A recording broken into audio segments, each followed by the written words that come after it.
Assalamualaikum dan selamat pagi. Anda bersama saya Hafiz Rosli bersama rakan setugas Hafizia Azaman dan kami di Esra Awani membawakan Realiti Rakyat, tumpuan khas yang mengangkat suara rakyat dan realiti kehidupan mereka akibat COVID-19.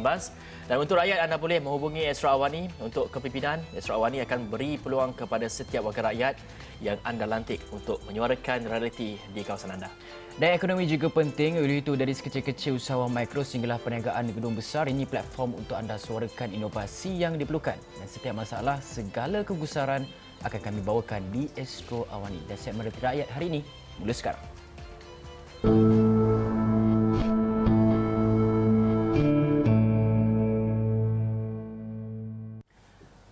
Hari ini 1 Julai, pelbagai aktiviti ekonomi dan sosial kembali memulakan operasi. Aktiviti riadah, kolam renang dan pelancongan air sama ada di pantai laut Tasik dibenarkan beroperasi semula bermula hari ini dengan prosedur operasi standard SOP yang ditetapkan.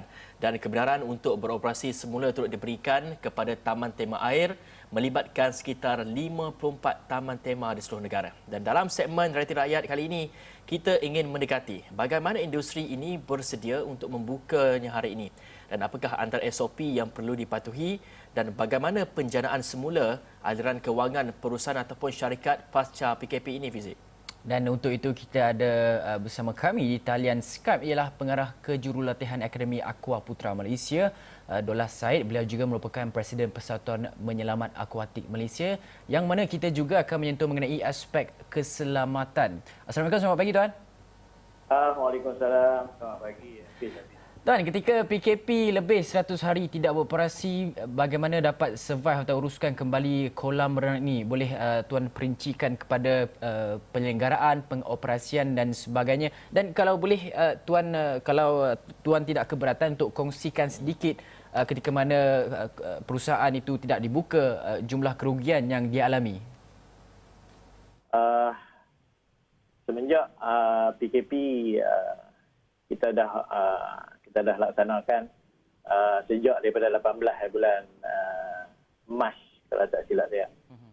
Lagi of course efek kepada operator renang selain daripada Aqua Putra sendiri, amatlah kita dapat merasai impak yang hebat.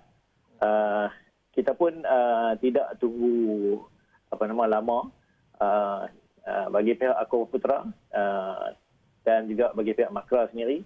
Kita dah forwardkan satu SOP, mungkin ia merupakan satu draft awal kepada MKN, kepada KKM, kepada Kementerian Belia dan Sukan sendiri.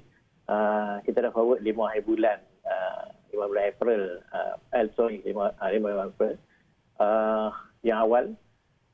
Semasa tu kita hanya forward dan hanya mampu menunggu.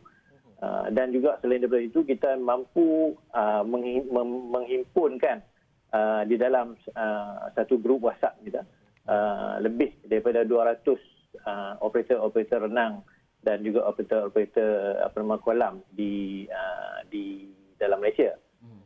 Daripada situ masing-masing of course meluahkan perasaan macam mana dia nak survive, macam mana suasana pool airnya, macam mana dengan staffingnya, macam mana dengan suasana yang akan berlaku selepas ini. So daripada situ juga kita dapat mengandaikan beberapa dari segi losses yang kita dapat.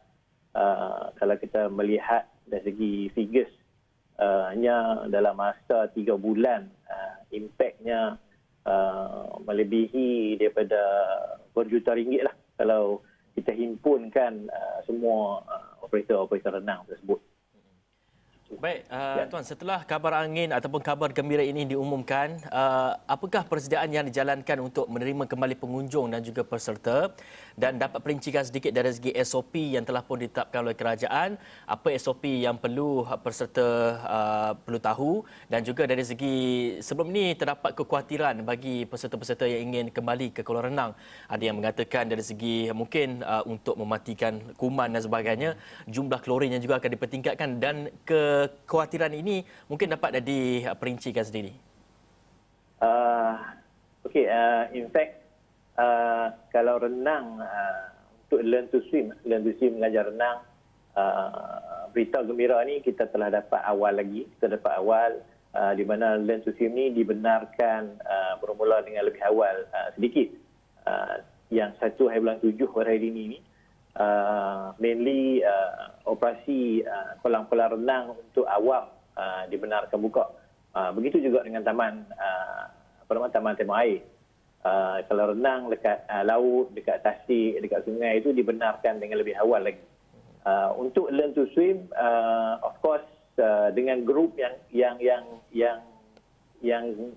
boleh kontrol, yang tu agak mudah bagi kita. Di mana mudah dalam arti tetap dengan ada dia punya kena hand sanitizer, kena ambil suhu, penjarakan. Lepas tu of course dibenarkan dengan kita dengan untuk memeriksa kadar klorin 2 jam sekali. So dia punya checking kita buat di swimming pool 2 jam sekali. Untuk 1 hari bulan yang akan dibuka pada hari ini, kolam-kolam renang awam masih juga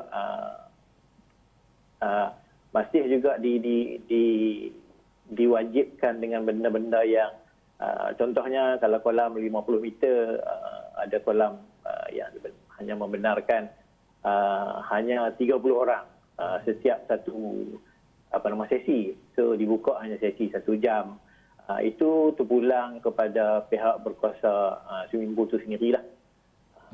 Itu. Encik Dollah, kalau kita lihat bagaimana pula dengan persediaan untuk pengunjung? Apa yang perlu mereka lakukan, yang perlu mereka fikirkan, persediaan dari segi fizikal ke mental ke untuk sebelum kembali memulakan aktiviti riadah ni? Saya nasihatkan untuk pengunjung, satu, of course lah, kalau dia rasa demam, kalau rasa ada sakit apa, saya rasa elakkan masa awal ini untuk tidak pergi swim. Jika dia perlu pergi swim, pastikan penjarakan, pakai mask. Bukanlah maksud saya pakai mask di dalam air. So penjarakan semasa dekat dengan kaunter. Saya rasa semua swimming pool yang akan dibuka hari ini mempunyai SOP-nya yang dah disediakan. So itu akan lebih memudahkan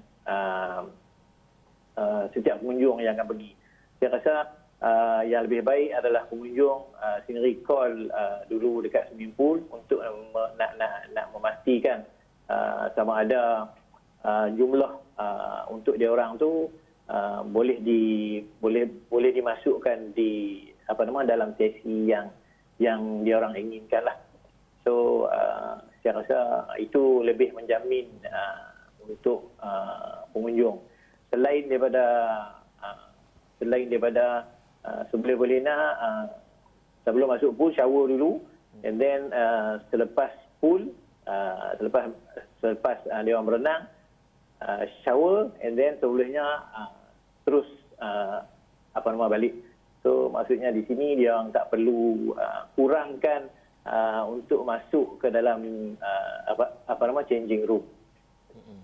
Jadi setelah lebih daripada 100 hari tidak beroperasi dan kemungkinan peserta-peserta ataupun pengunjung mungkin rasa takut akan dari segi keselamatan kesihatan mereka, dan apa agaknya strategi yang dimainkan untuk mengembalikan semula kepercayaan mereka, keyakinan mereka bahawasanya kolam renang ini selamat untuk mereka memulakan ataupun menyambung semula aktiviti riadah mereka di kolam renang?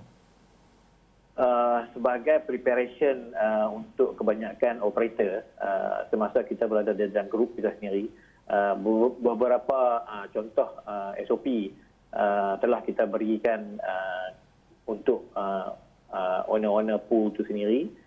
Di samping kita memaklumkan awal kepada parent-parent yang untuk anak dia orang memulakan kembali kelas, itu lebih rasa selesa untuk sebagai preparation untuk budak-budak. Selain daripada itu, untuk pengunjung, saya rasa the main thing is dia kena contact dulu. Ada setengah swimming pool yang dapat dibuka pada 1 bulan, ada setengah swimming pool yang drag. Begitu juga dengan water park. Tak semestinya semua buka 1 bulan. Tapi it shows that dalam masa 1 bulan ni semua dah boleh operate lah.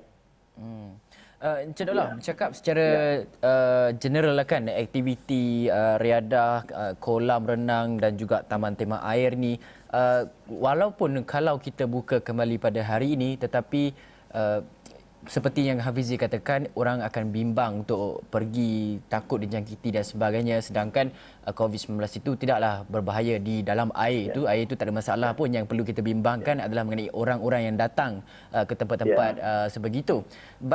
Pada pandangan Cik Dollah sendiri, berapa lama sebenarnya taman-taman tema air dan juga kolam renang yang dibuka ini memerlukan masa sebelum dapat kembali menstabilkan semula perusahaan mereka?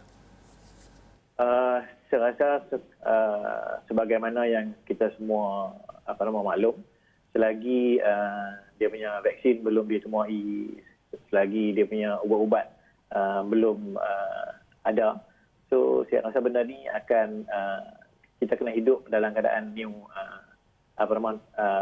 normal. So segala pengunjung, segala kita punya family dapat menerima satu perubahan untuk keselamatan anak-anak dan juga diri individu itu sendiri. Selain daripada situ, yang saya nak tentukan di sini juga adalah dari segi keselamatan anak-anak semasa berada di swimming pool. Lifeguard, kebanyakan lifeguard yang sedia ada adalah lifeguard yang berada dekat swimming pool.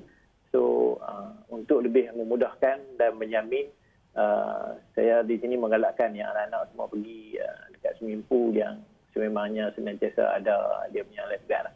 So itu dapat swim, dapat riadah dengan lebih selesa lagi. Baik, itu saya. Terima kasih kepada Encik Dollah Said, merupakan pengarah Kejurulatihan Akademi Aqua Putra Malaysia, atas perkongsian itu, dan selamat memulakan operasi semula kolam renang dan sebagainya itu bermula pada hari ini. Dan selepas ini kita akan bawakan satu lagi aktiviti riadah yang belum dibenarkan beroperasi, dan apakah harapan mereka, apakah harapan pengusaha melihat kepada isu ini, dan kita akan rungkai, kita akan kupaskan isu ini. Selepas ini kita berehat dulu seketika, kembali selepas ini.